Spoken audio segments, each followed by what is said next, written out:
Right, ನಮ್ಮ ಜೊತೆ ದೂರವಾಣಿ ಸಂಪರ್ಕದಲ್ಲಿ ಮಾಜಿ ಶಾಸಕರಾಗಿರುವಂತಹ ಬಸವರಾಜ್ ದಡಿಯಸೂಗೂರ್ ಅವರು. ಸರ್ ನಮಸ್ಕಾರ. ನಮಸ್ಕಾರಮ್ಮ. ಈ ಕೇಸ್ನ ಬಗ್ಗೆ ಈ ಹಿಂದೆಯೂ ಕೂಡ ನಾವು ನಿಮ್ಮನ್ನ ಸಂಪರ್ಕ ಮಾಡಿದ್ವಿ ಸರ್. ಈಗ ಮತ್ತೊಮ್ಮೆ ಕೇಳ್ತಾ ಇದ್ದೀನಿ, ಅದೇ ಪ್ರಕರಣಕ್ಕೆ ಸಂಬಂಧಪಟ್ಟ ಹಾಗೆ ಸುಮಾರು 50 ರಿಂದ 58 ಎಕರೆ ದೇವದಾಸಿಯರಿಗೆ ಕೊಟ್ಟಂತಹ ಜಮೀನು ಅದು ಶಾಸಕರ ಕಬ್ಜಾದಲ್ಲಿದೆ ಅನ್ನುವಂತಹ ಆರೋಪವನ್ನ ಮಾಡ್ತಿದ್ದಾರೆ. ನೀವು ಬಂದು ನೋಡಿದ್ರೆ ಸರಿಗೆ ಆಗ್ತೈತೆ ನೋಡಮ್ಮ, ಅದು ಕೇಳೋದಕ್ಕಿನ್ನ ವ್ಯಾಪ್ತಿಯಲ್ಲಿದೆ ಸರ್, ಯಾರ ಸುಪರ್ದಿಯಲ್ಲಿದೆ ಆ ಜಮೀನು? ನೋಡ್ರಿ ಮೇಡಮ್ ಅವರೇ, ನಿಮ್ಗೆ ಗೊತ್ತಿದ್ರೆ ಕೇಳು ಕರೆಕ್ಟ್. ಅದು ಯಾರು ಕಬ್ಜಾದಾಗೈತಿ, ಹೆಂಗ್ ಕೊಟ್ಟಾರ ಹೆಂಗಿಲ್ಲ ರೂಟ್ ಸರಿ ಕೇಳೋತ್ರಿ. ನೀವು ಬಂದ್ ನೋಡಿ ಸುಮ್ಕೆ ಹೆಂಗ್ ಕಬ್ಜ ಇರ್ತಾರ ಜನ, ಸುಮ್ನೆ ಜನ ಹೆಂಗ್ ಕಬ್ಜ ಇರ್ತಾರ, ಯಾರ ಆಸ್ತಿ ಯಾರು ಕಬ್ಜ ಇರ್ತಾರ ಹೇಳ್ರಿ? ಈಗ ಕಬ್ಜಾಕ್ ಆಗತ್ತನ್ರಿ? ಹಂಗ ಯಾರ ಆಸ್ತಿ ಹೋಗಿ ಇರಕ್ ಆಗ್ತನ್ರಿ? ಇರಕ್ ಆಗಲ್ಲ. ಹಂಗಾರೆ ಅದಕ್ಕಾಗ ಕಾನೂನು ಚೌಕಟ್ಟಿಗೆ ಹೆಂಗಿರ್ಬೇಕು ಹಂಗ ಇರ್ತಾರ್ರಿ. ಅವ್ರ ಕಾನೂನು ಇರ್ತಾವೆ, ಯಾರಿಗೂ ಬರಂಗಲ್ಲಲ್ರಿ. ಈಗ ಕಳೆದ ಸಲಾನು ನಿಮ್ಮನ್ನ ಇದೇ ಪ್ರಕರಣದ ಬಗ್ಗೆ ಸಂಬಂಧಪಟ್ಟ ಹಾಗೆ ಸಂಪರ್ಕ ಮಾಡಿದಾಗ ನೀವ್ ಹೇಳಿದ್ರಿ ಜಾಗ ನೀರ್ ಕೊಟ್ವಿ ನಾವು, ಹಂಗಾಗಿ ಜಾಗ ಕೊಟ್ವಿ ಅಂತ ಹೇಳಿ, ಹೌದಾ? ಹಂಗಾಗಿ ಇವತ್ತು ಕೂಡ ನೀರ್ ಕೊಟ್ಟೈತಿ, ಜಾಗ ಕೊಟ್ಟಾರ. ಯಾರು ಹಂಗೆ ಕೊಟ್ಟಿಲ್ಲ. ಯಾರು ನೀರ್ ಎಲ್ಲಿಂದ ಕೊಟ್ರಿ ಸರ್? ನೀವು ನೀರ್ ಎಲ್ಲಿಂದ ಕೊಟ್ರಿ ಸರ್? ನಿಮ್ ಬೋರ್ವೆಲ್ ಏನಾದ್ರು ಇತ್ತ ಸರ್? ನಿಮ್ ಜಾಗ ಏನಾದ್ರು ಇತ್ತ ಅಲ್ಲಿ? ನೋಡ್ರಿ ಮೇಡಮ್, ತುಂಗಭದ್ರಲಿಂದ ಪೈಪ್ ಲೈನ್ ಮಾಡಿ ಕೊಟ್ಟಿವಿ. ಅವ್ರಿಗೆ ಗೊತ್ತೈತಿ. ಇವತ್ತು ಅಲ್ಲಿ ಟಿವಿ ಬಂದಿದ್ರು ನಾವೆಲ್ಲ ಕ್ಲೀನ್ ಹೇಳಿ ಬಂದಿವಿ. ಇವಾಗ ಪೈಪ್ ಲೈನ್ ಮಾಡ್ಕೊಟ್ರಿ ಅಂದ್ರೆ ಎಲ್ಲಿಂದ ಪೈಪ್ ಲೈನ್ ಮಾಡ್ಕೊಟ್ರಿ ಸರ್? ನಿಮ್ಮ ಓನ್ ಹಣದಲ್ಲಿ ಪೈಪ್ ಲೈನ್ ಮಾಡ್ಕೊಟ್ರಾ? ಹೌದ್ರಿ, ಓನ್ ಹಣ ತುಂಗಭದ್ರಲಿಂದ ಮಾಡಿಕೊಟ್ಟು 2011 ಕೊಟ್ಟಿವ್ರಿ ಮೇಡಮ್ ಅವ್ರ ನೀರು. 2011 ಕೊಟ್ಟಿವಿ ನೀರು. 2092ರಲ್ಲಿ ನಾವು ಅಲಾಟ್ಮೆಂಟ್ 36 ವರ್ಷ ಆಗ್ತೀವಿ ಮೇಡಮ್. ಅದೆಲ್ಲ ಕಾನೂನು ಚೌಕಟ್ಟಿನಾಗ ಮೇಡಮ್ ಅವರೇ. ಸರ್ವೆ ನಂಬರ್ 81-84ರಲ್ಲಿ 13-14 ಕೋಟಿ ನೀರಾವರಿ ನಿಗಮದಿಂದಾನು ಅದೇ ಜಾಗಕ್ಕೆ ಹೇಳೋರಿಗೆ ಬುದ್ಧಿಲ್ಲ. ಸರ್ ದಯವಿಟ್ಟು ಸಮಂಜಸವಾಗಿ ಮಾತಾಡ್ರಿ ಸರ್. ಮಾಜಿ ಶಾಸಕರು ನಾವು ನಿಮಗೆ ಗೌರವ ಕೊಡ್ತೀವಿ. ವೈಯಕ್ತಿಕವಾಗಿ ಕಾನೂನು ವ್ಯಾಪ್ತಿಯಲ್ಲಿ ಏನೈತಲ್ಲ ಅದನ್ನ ಮಾತಾಡ್ರಿ ಸರ್ ದಯವಿಟ್ಟು. ನೀವು ಮಾತಾಡ್ತಾರಂತ ನಾನು ಮಾತಾಡೋದ್ರೆ ಚೆನ್ನಾಗಿರಲ್ಲ ಸರ್. ನೀವು ಮಾತಾಡ್ತೀರಂತ ನಾನು ಮಾತಾಡೋದ್ರೆ ಚೆನ್ನಾಗಿರಲ್ಲ ಸರ್. ಅಂತ ನೀವು ಅನ್ಕೊಂಡ್ರೆ ತಪ್ಪು ಸರ್. ಮಾಜಿ ಶಾಸಕರಿದ್ದೀರಿ, ತಾಳ್ಮೆಯಿಂದ ನಿಮ್ಮ ಮಾತುಗಳನ್ನ ಕೇಳಬೇಕು ಅಂತ ನಾವು ಬಯಸ್ತೀವಿ, ನೀವು ಹಂಗೆ ಮಾತನಾಡಬೇಕು ಅಂತ ಬಯಸ್ತೀವಿ ಸರ್. ನಾವು ಮಾಧ್ಯಮದ ಮುಂದೆ ಬಂದೀವಿ, ಕಾನೂನು ಪ್ರಕ್ರಿಯೆ ಒಳಪಟ್ಟು ಏನ್ ಕೆಲಸ ಮಾಡಬೇಕು ಅದನ್ನ ಮಾಡ್ತೀವಿ ಮೇಡಮ್, ಅಷ್ಟೇ. ಈಗ ಸರಿ ಸರ್, ಆಯ್ತು ಸರ್, ನೀವು ಹೇಳಿದ್ದನ್ನು ಒಪ್ಕೊಳ್ಳೋಣ. ಈಗ ನಿಮಗೂ ಆ ಜಮೀನಿಗೂ ಸಂಬಂಧನೇ ಇಲ್ಲ ಅಂತಂದ್ರೆ ನಿಮ್ಮ ಮೇಲೆ ಯಾಕೆ ಆರೋಪ ಮಾಡ್ತಾರೆ? ನೀವು ಯಾಕೆ ಆ ಜಾಗದಲ್ಲಿ ಬರ್ತೀರಿ, ಅಥವಾ ನಿಮ್ ಕಡೆಯವ್ರು ಯಾಕೆ ಆ ಜಾಗದಲ್ಲಿ ಬಂದ್ರು? ಆರೋಪ ಮಾಡಕ್ಕೆ ಇವ್ರಿಗೆ ಬುದ್ಧಿಲ್ಲ. ಏನ್ ಬೇಕಾದ್ರೆ ಮಾತಾಡಕ್ಕೆ ಅವ್ರು ಹೇಳೋದನ್ನ ಕೇಳಿಸ್ಕೊಳ್ಳೋಣ. ಹೇಳಿ ಸರ್. ನೀಟಾಗಿ ಬಂದ್ ಕಾಸಿ ರೈಟ್ ಅಧಿಕಾರಿಗಳು ಬರ್ತಾ, ನೀವು ಬರ್ಸಿದ್ರೆ ಬಂದ್ ಕಾಸಿ ಅವ್ರಿಗೆ ಗೊತ್ತೈತಿ ನೋಡ್ರಿ ಯಾರು ತಂತ ಹೊರ ಅಂತ ಕೇಳ್ತಾರೆ. ಅವ್ರೇ ಹೇಳ್ತಾರ.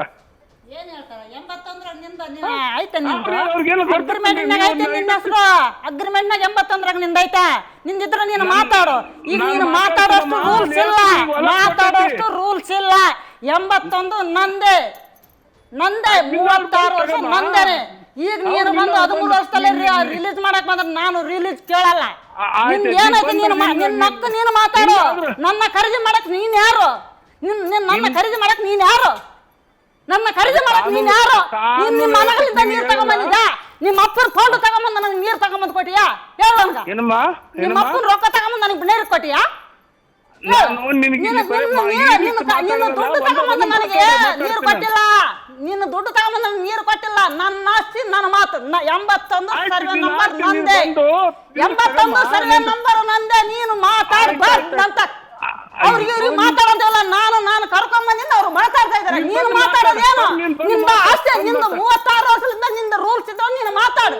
ಈಗ 13 ವರ್ಷದಿಂದ ತೋರ್ಸಕ್ ಬಂದ್ರೆ ನಾನು ಒಪ್ಪಲ್ಲ. ನೀನ್ ಈಗ ಮಾತಾಡಕ್ ಬಂದ್ರೆ ನಾನು ಒಪ್ಪಲ್ಲ. ಏನ್ ಕೊಲೆ ಮಾಡ್ತೀಯಾ? ಮಾಡು. ಅದು ಮುಂದೆ ಏನ್ ಆಗುತ್ತ? ಅದು ನನ್ಗಾಗುತ್ತ ನಿನ್ಗಾಗುತ್ತ? ಯಾಕೆ ಎಷ್ಟು ಭಯ ತೋರ್ಸದ್? ನಾನು ಕರ್ಕೊಂಬಂದ್ರಿಗೆ ನೀನು ಇದು ರೋಪ್ ಹಾಕ್ತೀಯಾ? ಅವ್ರಿಗೆ ಕರ್ಕೊಂಬಂದ್ರಿಗೆ ಯಾಕೆ ರೋಪ್ ಹಾಕ್ತೀಯ? ನನ್ನ ಹತ್ರ ಮಾತಾಡ. ನನ್ನ ಕೊಲೆ ಮಾಡ್ತೀಯಾ? ನನ್ನ ಆಸ್ತಿ ನೀನು ಅಕ್ಷಿಗೆ ಅಂತ ಅಕ್ಷಿಗೆ. ಅದಕ್ಕೆ ಮುಂದೆ ದೇವ್ರ ಇದಾನ, ನಿನಗಾಯ್ದಾನ ದೇವ್ರು, ನನಗಾಯ್ದಾನ ದೇವ್ರು. ನನ್ನ ಕಷ್ಟ ನಿನಗೆ ಬರಲಾರ್ದಂಗೆ ಇದ್ದತಾ? ನೀನು ದುಡ್ಡು ಸಂಪಾದನೆ ಮಾಡಿ ನೀನು MLA ಹತ್ರ MP ಹತ್ರ ಮಾತಾಡಕ್ ಹೋದ್ರೆ ನಾನು ಒಪ್ಪಲ್ಲ. ನಾನು ಕೂಲಿ ಮಾಡಿ ಬದುಕುತ್ತಾನ. ನಾನು ಇನ್ನೊಬ್ಬರ ಮನೆ ಕಷ್ಟ ಕೂಡಿಸಿ ನಾನು ಹೊಟ್ಟೆ ಬದುಕ್ತಾನ. ನಾನು ಪೆನ್ನು ತಗೊಂಡು ಅಡ್ಡಗಿಸಿ ಉದ್ದಾಗಿಸಿ ನಾನು ಆಸ್ತಿ ಮಾಡಿ ನನ್ನ ಮಕ್ಕಳಿಗೆ ದುಡ್ಡು ಇಟ್ಟಿನಿ ಅಂತ ನಾನು ಯಾವತ್ತಿಗೆ ಸತ್ತ ನೋಡಿದಿಲ್ಲ.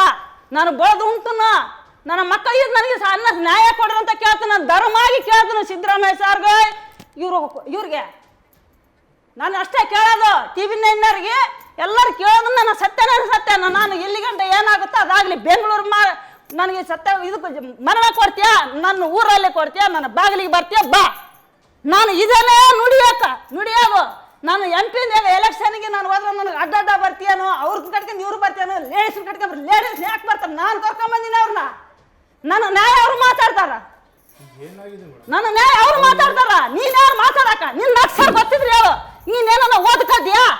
ನಿಮ್ಮ ಅಪ್ಪಂದ ಆಸ್ತಿ ನಿಂದ ಆಸ್ತಿ ನಾನೇನ ಕಸ್ಕೊಂಡ್ ಕೇಳಿದಿನ? ನಾನು 10 ವರ್ಷದಾಗ ನನ್ನ ತಂದೆ ತಾಯಿ ನನ್ನ ಜೀವನ ಹಾಳು ಮಾಡಿದ್ದಾರೆ. ನಾನು ಒಂದು ಮಗ ಪಡಿಬೇಕಾದ್ರೆ ನಾನು 1000 ಮಂದಿಗೆ ಹಾಸಿಗಾಚಿನೋ, 1000 ಮಂದಿಗೆ ಸೆರಗಾಚಿನೋ.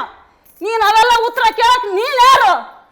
ನನ್ನ ಮಕ್ಕಳ ನಿನ್ನ ಮಂದಿ ಮಕ್ಕಳ ಅಂತ ಹೆಂಗ್ ಕೇಳಿದೆ? ನಾನು ತಾಯಿ ಇದ್ದೀನಿ. ನನ್ನ ಮಕ್ಕಳಿಗೆ ಏನು ಕೊಡಬೇಕು ಭಾವನ ನಾನು ಕೊಟ್ಟೆ ಕೊಡ್ತೇನೆ. ಗೌರ್ಮೆಂಟ್ ಹತ್ರ ಕೊಡ್ತೇನೆ, ವಿಧಾನಸಭೆನ ಹತ್ರ ಹೋಗಿ ನಾನು ಮಾತಾಡ್ತೇನೆ. ನಿಜ ಮಾತ್ರ ಮಾತಾಡ್ತೇನೆ. ಮಾತಾಡ್ ನೀನು ದುಡ್ಡು ನಿನ್ನ ಹತ್ರ ಇರ್ಬೋದು, ಮಾತು ನನ್ನ ಹತ್ರ ಐತಿ.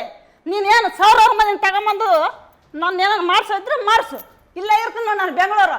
ಇದು ಎಷ್ಟು ದಿನ ಹೋರಾಟ, ನಾನು ಜೀವಮಾನ ಇರೋ ತಗೊಂಡು ಹಿಂಗೆ ಹೋರಾಡ್ತೀನಿ. ನಾನು ಸೀಟು ನೀನು ನಾನು ಭೂಮಿ ತಗೊಂತೀನಿ. 81 ಸರ್ವೆ ನಂಬರ್ ನಾನು ಜಾಬಿಸ್ತೆ. ನನ್ನ ಮಕ್ಕಳಿಗೆ ನ್ಯಾಯ ಕೊಟ್ಟರೆ ಸಾಯ್ತಿ. ನಾನು ಸತ್ತೋದ್ರು ನನ್ನ ಮೊಮ್ಮಕ್ಕಳಿಗೆ ಹೇಳೇ ಸಾಯ್ತೀನಿ. ಯಾವತ್ತಿದ್ರು ಕೂಡ ಕೇಸ್ ತೆಗಿಬೇಡ್ರಿ, ಹಂಗೆ ನಡಿಬೇಕಾಗಿದ್ದೀನಿ ಅಂತ ಹೇಳ್ತೀನಿ. ಅದು ದೇವ್ರು ಪರಮಾತ್ಮ ನನಗೆ ಕೊಡ್ತಾನ, ಅವ್ರಿಗೆ ಕೊಡ್ತಾನ. ನೀನು ಜನ ಸಂಪಾದಿಸಿ ನೀನು ಮಾತಾಡ್ಬೋದು. ನಾನು ಕೂಲಿ ಮಾಡಿ ಮಣ್ಣು ಬೆಳೆದು ಊಟ ಮಾಡ್ತೀನಿ. ನಾನು ಮಣ್ಣು ಬೆಳೆದು ಊಟ ಮಾಡ್ತೀನಿ. ನಾನು ಹಿಂಗೆ ಗೀಚಿವೆ ಅನ್ನ ಊಟ ಮಾಡಲ್ಲ. ನಾನು ಎಲ್ಲರಿಗೆ ದೇವ್ರು ಅನ್ನ ಕೊಟ್ಟಾನ, ಎಲ್ಲರಿಗೆ ರೊಕ್ಕ ಕೊಟ್ಟಾನ, ಎಲ್ಲರಿಗೆ ಶಿವ ಬುದ್ಧಿ ಕೊಟ್ಟಾನ. ನಿನ್ನೊಬ್ಬತ್ತಿಗೆ ಬುದ್ಧಿ ಕೊಟ್ಟಲ್ಲ, ನನಗೊಬ್ಬ ದೇವ್ರು ಬುದ್ಧಿ ಕೊಟ್ಟಾನ. ಚಪ್ಪಲಿ ತಗೊಂಡು ಬಡ್ತಿ ಅಂದ್ರೆ ನನ್ನ ಮಕ್ಕಳಿಗೆ ಯಾರು ಅಡ್ಡ ಬಂದು ಬಿಡಲ್ಲ ಅಂತ ಕೇಳಿದ್ರ ಸಾಕ್ಷಿ ಹತ್ರ ನೀವು ಅಂತ ಕೇಳಿದೆ. ನನ್ನ ಮಕ್ಕಳಿಗೆ ಜನಗಳಿಗೆ ಸಾಕ್ಷಿ ಕೇಳಿದೆ. ನೀನು ಕೈ ಮುಗಿತೀವಿ ಕಾಲು ಬೀಳ್ತೀವಿ ಅಂತ ನನ್ನ ಮಕ್ಕಳು ಅಡ್ಡ ಮಂದಿ ಕಾಲು ಬಿದ್ರ ಯಾವನು ಸಾಕ್ಷಿ ಹೇಳಂಗಿಲ್ಲ. ನೀವು ಹೇಳ್ತೀರ ಬಂದು ಹೇಳಂಗಿದ್ರ ನೀವು ಬರೀರಪ್ಪ ಇಲ್ಲಿ ಅಡ್ಡ ಬಂದು ಬಿಡಿಸೋಣಂತ ನನ್ನ ಮಕ್ಕಳಿಗೆ ಕಣ್ಣೀರ ಕಪಾಳ ಗೆಲ್ಸಿ ನನ್ನ ಮಕ್ಕಳು ಇವತ್ತಿನವರೆಗೆ ಹಾಸ್ಪಿಟ್ಲಿಗೆ ಇನ್ನವರೆಗೆ ಅಡ್ಮಿಟ್ ಆಗ್ತಾ ಇದ್ದಾರ. ನೀನೇನೋ ನನ್ನ ನೋಡಿದೆ. ನನ್ನ ಆಸ್ತಿ ಕಚ್ಕೊಂಡು ನನ್ನ ಮಕ್ಕಳ ಬಡ್ದು ನನ್ನನ್ನು ಈಗ ನೀವು ಅವ್ರು ಯಾಕೆ ಬಂದು ಮಾತಾಡ್ತಾರೆ, ಇವ್ರು ಯಾಕೆ ನೀನು ಯಾಕೆ ಬಂದು ಮಾತಾಡ್ತೀವಿ? ನನ್ನ ಅಧಿಕಾರ ನಾನು ಕೇಳ್ತಾನೆ, ನಿನ್ನ ಅಧಿಕಾರ ನೀನು ಆಳ್ತೀರಿ. ಅಷ್ಟೇ ನಾನು ಮಾತಾಡೋದು. ಅದು ಏನು ನಡ್ತೀನಿ ನಡಿಲಿವೆ. ಏನು ನನ್ನ ಕೊಲೆ ಮಾಡೋಷ್ಟು ನಿನ್ನ ಕೆಪಾಸಿಟಿ ಇದ್ರೆ ಮಾಡ್ತು ತಗೊಂಬ ರೌಡಿ ಜಾಮನ. ನನ್ನ ಮನೆ ಹತ್ರ ತಗೊಂಬಂದಿದ್ದು ಈಗ ಬೆಂಗಳೂರಾಗ ತಗೊಂಬ. ಇದಂತ ನನ್ನ ಹತ್ರ ನಾನು ಯಾವತ್ತು ಎಣ್ಣೆ ಕೊಡ್ತೀನೋ ಗೊತ್ತಿಲ್ಲ. ಇವತ್ತು ಶುದ್ಧಾಗಿ ಹೇಳ್ತೀನ. ಇನ್ನು 1 ತಿಂಗಳು ಬಿಟ್ಟು ಕೊಡ್ತೀನೋ, 1 ವರ್ಷ ಬಿಟ್ಟು ಕೊಡ್ತೀನೋ, ಇನ್ನೊಂದು 10 ವರ್ಷ ಬಿಟ್ಟು ಕೊಡ್ತೀನೋ ಗೊತ್ತಿಲ್ಲ. ಅದು ಹಿಂಗೆ ನಡಿಬೇಕಾದ ಇದನ್ನ ಚಾಲೆಂಜ್ ನೋಡೋಣ. ದೇವ್ರ ಇದ್ದಾನೆ. ನಾನು ಇಷ್ಟು ಬೇಡ್ತಾ ಇದ್ದೀನಿ. ನಾನು ಕೈ ಜೋಡಿಸಿ ಇಡೀ ಪ್ರಪಂಚನ ನಮ್ಮ ಕರ್ನಾಟಕ ಎಷ್ಟೈತಿ ಅಷ್ಟು ಜನಕ್ಕೆ ಕೈ ಬೇಡ್ತಾ ಇದ್ದೀನಿ. ಈ ಪದ್ಧತಿ, ಈ ಬಾಳೆ ಹೂವು, ಈ ಸಂಸಾರ ಯಾವತ್ತಿಗೆ ಬರಬಾರ್ದು. ಇದು ಪದ್ಧತಿನ ಮಕ್ಕಳಿಗೆ ನಮ್ಮ ದೇವದಾಸ ಮಕ್ಕಳಿಗೆ ನ್ಯಾಯ ಸಿಕ್ಕಿಲ್ಲ ಅಂದಮೇಲೆ ಅಂಥವ್ರು ಇರಬಾರ್ದು. ಅವನಿಗೆ ಸಿಗಬಾರ್ದು. ನಾನು ಚಾಲೆಂಜ್ ಮಾಡಿ ಹೇಳ್ತೀನಿ. ದೇವ್ರಿಗೆ ಕೈ ಎತ್ತಿ ಹೇಳ್ತೀನಿ. ನಾನು ಏನು ಹೇಳ್ತೀನಿ ದೇವ್ರಿಗೆ ಗೊತ್ತು.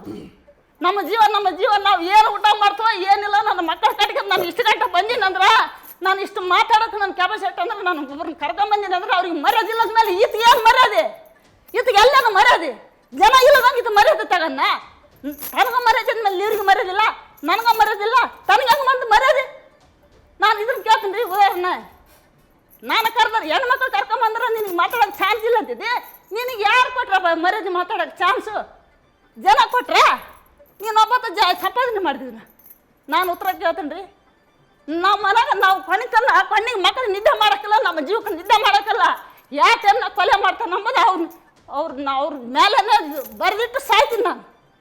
ನನ್ನ ಮಕ್ಕಳಿಗೆ ಯಾವತ್ತೇ ಆಗಲಿ, ನನ್ನ ಮೊಮ್ಮಕ್ಕಳಿಗೆ ಆಗಲಿ, ನನ್ನ ಸ್ವಸ್ಥರಿಗೆ ಆಗಲಿ, ನನ್ನ ಏನು ಅರ್ಥ ನೋಡಿ ಅವ್ರೇನೇ ಜವಾಬ್ದಾರಿ ಆಗ್ತದೆ. ನಿಮ್ಮ ಆಕ್ರೋಶದ ಮಾತುಗಳನ್ನ ಹೇಳಿದ್ರಿ. ಆದ್ರೆ ಯಾವಾಗ ನೀವು ಪ್ರಶ್ನೆ ಮಾಡೋದಕ್ಕೆ ಶುರು ಮಾಡಿದ್ರೋ ಬಸವರಾಜ ದಡಿಸುಗುರು ಅವ್ರು ಫೋನೇ ಕಟ್ ಮಾಡ್ಬಿಟ್ರು. ಮತ್ತೆ ನ್ಯಾಯವಾಗಿದ್ದರೆ ಯಾಕೆ ಕಟ್ ಮಾಡ್ಬೇಕ್ರಿ? ನಾನ್ ಕೇಳಿದ್ದು ಅದನ್ನೇ ಅವರಿಗೆ. ಮಾಜಿ ಶಾಸಕರಿದ್ರಿ, ನಿಮಗೆ ಅಂತ ಒಂದು ಗೌರವ ಇದೆ, ತಾಳ್ಮೆಯಿಂದ ಕೇಳಿಸ್ಕೊಳ್ಳಿ, ತಾಳ್ಮೆಯಿಂದ ಮಾತನಾಡಿ ಅಂತ ಹೇಳಿದೆ. ಕೇಳುವಂತಹ ಪೇಷನ್ಸ್ ಆ ವ್ಯಕ್ತಿಗಿರ್ಲಿಲ್ಲ. ನೀವು ಪ್ರಶ್ನೆಯನ್ನ ಮಾತಾಡಕ್ ಶುರು ಮಾಡಿದ ತಕ್ಷಣ ಅವ್ರು ಫೋನ್ ಕಟ್ ಮಾಡಿದ್ರು. ಮತ್ತೆ ನ್ಯಾಯವಾದ ಮಾತ್ರ ಅವರು ಅಪ್ಪ ಅಮ್ಮ ಹುಟ್ಟಾರಿ. ನಾವು ನಮ್ಮ ಮಕ್ಕಳು ಇಡೀ ಪ್ರಪಂಚಕ್ಕ ಕರ್ನಾಟಕ ನಾವು ಹುಟ್ಟಿ ನಮ್ಮ ಮಕ್ಕಳನ್ನ ಅನ್ನ ಕೇಳ್ತಾ ಇದ್ದೀರಿ. ಕರ್ನಾಟಕದ ಅನ್ನ ತಿಂತಾ ಇದ್ದಾರೆ ನನ್ನ ಮಕ್ಕಳು. ತಾನೇನತಿ ಮಣ್ಣು ಬಳದ್ರೆ ಅನ್ನ ತಿಂತಾ ಇದ್ದಾನೆ ರೀ. ನ್ಯಾಯವಾಗಿ ಕಟ್ ಮಾಡಿದ್ದೇನೆ. ನಾನು ಇಷ್ಟು ಕೇಳ್ತೀನಿ ನೋಡ್ರಿ. ನನ್ನ ಮಕ್ಕಳು ಕರ್ನಾಟಕದ ಎಲ್ಲರದು ಬಾಯಿ ಬಡ್ದು ನನ್ನ ಮಕ್ಕಳು ತಿಂತಾ ಇದಾರ. ಈಗ ಕರ್ನಾಟಕದ ಮಾತನಾಡುವಂತಹ ಸಂದರ್ಭದಲ್ಲಿ ಸಾಯುವ ಮಾತನಾಡಿದ್ರಿ, ಸಾಯುವ ಸವಾಲು ಮಾಡಿದ್ರಿ. ಹಂಗ್ಯಾವತ್ತು ಮಾತಾಡಕ್ ಹೋಗ್ಬೇಡಿ. ನೀವು ಇಷ್ಟು ಗಟ್ಟಿಯಾಗಿ ಮಾತನಾಡ್ತಾ ಇದ್ರಿ. ನಿಮ್ಮ ಜೊತೆ ಒಂದು ತಂಡ ಇದೆ ಹೋರಾಟವನ್ನ ಮಾಡೋದಕ್ಕೆ. ನಿಮ್ಮ ಸಮಸ್ಯೆಗೆ ನಾವು ಧ್ವನಿ ಆಗಿದ್ದೀವಿ, ನಾವು ಯಾಕೆ ಮಾತಾಡ್ಬೇಕು? ಒಂದು ಮಾತಾಡ್ತಾರ ಅದಕ್ಕೆ ಉದಾಹರಣೆ ಮಾತಾಡ್ಬೇಕು. ನಿನ್ನಿಂದ ಆಗ್ತೋ ಆಗಲ್ಲ, ಬಿಟ್ಟು ಬಿಡ್ಬೇಕು. ನೋಡಪ್ಪ ನಂದು ತಪ್ಪಾಗದ, ತಪ್ಪಾಗಿಲ್ಲ. ಅವತ್ತಿಗೆ ನನಗೆ ಅವ್ರಿಗೆ ಏನಿರ್ತೋ ಮಾತಾಡ್ತೀನಿ, ಆ ಮಾತು ಉತ್ತರ ಕೊಡ್ಬೇಕು. ಅವ್ರಿಗೆ ಯಾಕೆ ಇನ್ಸಲ್ಟ್ ಮಾತಾಡ್ತೀಯ? ಯಾಕಂದ್ರೆ ನಿನ್ಗೆ ಅಧಿಕಾರ ಐತೆ ಅಂತ ಅಷ್ಟು ಮಾತಾಡ್ತೀಯ? ಅಧಿಕಾರ ಎಷ್ಟೆಷ್ಟು ನೋಟಿಸ್ ಬಂದ್ರು ಕೂಡ ಯಾಕೆ ಜಾರಿ ಮಾಡಿಲ್ಲ? ಅಧಿಕಾರಿಗೆ ಎಲ್ಲ ರೊಕ್ಕ ಫಂಡ್ ಹಾಕೋದು, ದುಡ್ಡು ಹಾಕೋದು, ಬಚಾವ್ ಮಾಡೋದು. ನೋಟಿಸ್ ಯಾಕೆ ಜಾರಿ ಮಾಡಿಲ್ಲ? ನಮ್ಮ ಮನೆಗೆ ಯಾರು ಬಂದಿದ್ರು? ಯಾಕ್ರಿ ಇವೆಲ್ಲ ಬೇಕು? ನಮ್ಮ ಮನೆ ತಕ್ಕ ಯಾರನ್ನ ಬಂದಾರೇನ್ರಿ? ರೌಡಿ ಜಾಮನ 60 ಜನ ನಮ್ಮ ಮನೆ ತಕ ಬಂದು ಬಾಗಿಲಿಗೆ ವಾದ ಮಾಡ್ತಾ ಇದ್ದಾನೆ. ಕೈಯಾಗ ಚಪ್ಲಿ ತಗೊಂಡು ಇವಾಗ ಅದನ್ನ ಓಡಿಸ್ತಾನೆ ನೋಡ್ರಿ. ಅದನ್ನ ನೋಡ್ಕೊಂಡು ಮಾತಾಡ್ಬೇಕು. ಆಲ್ಮಮ್ಮ ಅವರೇ, ನಿಮ್ಮ ಮಾತಿನಲ್ಲಿರುವಂತಹ ಆಕ್ರೋಶ ನೋಡ್ತಾ ಇರುವಂತಹ ನಮ್ಮ ವೀಕ್ಷಕರಿಗೆ ಅದರ ಅರ್ಥ ಆಗುತ್ತೆ. ಎಷ್ಟು ಸಮಸ್ಯೆಗಳನ್ನ ನೀವು ಅನುಭವಿಸಿದಿರಿ, ಎಷ್ಟು ಅನ್ಯಾಯವನ್ನ ನೀವು ಅನುಭವಿಸಿದಿರಿ, ಎಷ್ಟು ಶೋಷಣೆಗೆ ನೀವು ಒಳಗಾಗಿದ್ದೀರಿ. ಸರ್ಕಾರ ಕೊಟ್ಟಂತಹ ಜಮೀನನ್ನ ಮರಳಿ ಪಡೆಯೋದಕ್ಕೆ ನೀವು ಪಡ್ತಾ ಇರುವಂತಹ ಪ್ರಯತ್ನ ಖಂಡಿತವಾಗ್ಲೂ ಜನರಿಗೆ ಅರ್ಥ ಆಗುತ್ತೆ, ಸರ್ಕಾರಕ್ಕೆ ಅರ್ಥ ಆಗಬೇಕು. ಅದು ಕಟ್ಟಾಕಬೇಕ್ರಿ. ನಾನು ಸರ್ಕಾರ ಕಟ್ಟಾಕಬೇಕು, ಸರ್ಕಾರ ಕೈ ಜೋಡಿಸಿ ಬೇಡ್ತಾ ಇದ್ದೀನಿ. ಅದು ನನಗೆ ನ್ಯಾಯ ಸಿಕ್ಕಿಲ್ಲ ಅಂದ್ರ ಯಾವತ್ತೂ ಅವ್ರಿಗೆ ಸೀಟನ್ನ ನ್ಯಾಯಕ್ಕೆ ಬೇಕಾಗಿಲ್ರಿ. ಅವು ಯಾವತ್ತನ ಅಲ್ಲೇ ಇರ್ಬೇಕಾಗಿದ್ದ. ನನಗೆ ನನ್ಗೆ ಒಂದು ಮರಣ ತಗೊಂಬರ್ಲಿ. ಅವ್ರು ಎಷ್ಟು ಏನ್ ಮಾಡಿಸ್ಕೊಡ್ತಾರೆ ಮಾಡ್ಕೊಳ್ರಿ. ನಾನು ಇಷ್ಟು ಮಾತಾಡ್ತೇನ್ರಿ. ಕಣ್ಣಾಲಿಗಳನ್ನ ತುಂಬಿಕೊಂಡು ನೀವು ಮಾತನಾಡ್ತಾ ಇರೋದೇ ನಿಮ್ಮ ಅನ್ಯಾಯ ಎಷ್ಟಾಗಿದೆ ಅನ್ನೋದಕ್ಕೆ ಸಾಕ್ಷಿ ಅದು. ನಾನು ಅನ್ನ ಊಟ ಮಾಡಿಲ್ಲ, ನನ್ನ ಮಗ ಇವತ್ತು ಹಿಂಗೈತಿ ಅಂತ ಸ್ಟೇಷನ್ಗೆ ಹೋದ್ರ ಯಾವನು ನೀನಂತ ನನ್ನ ಮಕ್ಕಳಿಗೆ ಕೇಳ್ತಾ ಇದಾರ. ಮಾಜಿ MLA ಒಂದು ಫೋನ್ ನಮ್ಮ ಮಕ್ಕಳು ಚಿನ್ನೂರಲ್ಲಿ 4-5 ಜನನ ಕೂಲಿ ಇಟ್ಟಿದ್ದಾನ.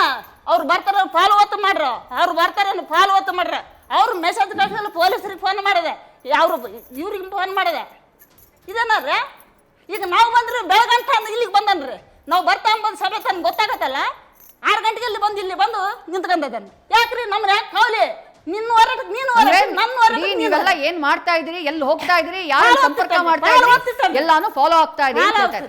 ಓಕೆ, ನಾನು ಜಗದೀಶ್ ಅವ್ರನ್ನ ಕೇಳ್ಬೇಕು ಕೊನೆಯದಾಗಿ. ಈಗ ಜಗದೀಶ್ ಸರ್, ಈಗ ಪ್ರಶ್ನೆ ಮಾಡಿದಂತಹ ಟೈಮ್ನಲ್ಲಿ ತಪ್ಪಿಲ್ಲ ಅಂತಂದ್ರೆ ಆಲ್ಮಮ್ಮ ಅವ್ರು ಹೇಳ್ದ ಹಂಗೆ ತಾಳ್ಮೆಯಿಂದ ಉತ್ತರ ಕೊಡ್ಬೇಕು. ಅಂಥದ್ದಾಗಿಲ್ಲ, ಕಿರ್ಚಾಡೋದಕ್ಕೆ ಶುರು ಮಾಡಿದ್ರು. ಹೇಳೋದನ್ನ ಕೇಳೋದಕ್ಕೂ ಬಿಡ್ಲಿಲ್ಲ, ಅವ್ರು ಕೇಳಿಸ್ಕೊಳ್ಳೋದಕ್ಕೂ ಹೋಗ್ಲಿಲ್ಲ. ಸರಿ, ಸುಮಾರು 1-1.5 ವರ್ಷಗಳಿಂದ ಬರೀ ಇದೇ ಪ್ರಕ್ರಿಯೆ ನಡೆದಿದೆ. ಅವಿವೇಕಿತನದ, ಬುದ್ಧಿಗೆಡತನದ ಮಾತುಗಳನ್ನು ಆಡೋದು ಅವರು. ಜನಪ್ರತಿನಿಧಿಯಾಗಿ, ಒಬ್ಬ ಮಾಜಿ ಶಾಸಕ ಆಗಿ ನಾನು ಮಾಧ್ಯಮದೊಂದಿಗೆ ಮಾತಾಡ್ತಾ ಇದ್ದೀನಿ. ಯಾವ ರೀತಿಯಲ್ಲಿ ಮಾತಾಡಬೇಕು ಅಂತೇಳಿ ಸಭ್ಯ ತಿಳಿದ ವ್ಯಕ್ತಿ ಆ ಮನುಷ್ಯ. ಅವರು ಮಾತಾಡ್ತಾರೆ ಅಂತೇಳಿ ನಾನು ಮಾತಾಡೋಕ್ಕೆ ಸಿದ್ಧಿಲ್ಲ. ನನಗೇನು ಬೇಕು? ನ್ಯಾಯ ಬೇಕು, ಜನರಿಗೆ ನ್ಯಾಯ ಕೊಡಿಸೋದು ನ್ಯಾಯ ನಂದದು, ನನ್ನ ಕರ್ತವ್ಯ ಅಂತ ಭಾವಿಸಿದ್ದೀನಿ.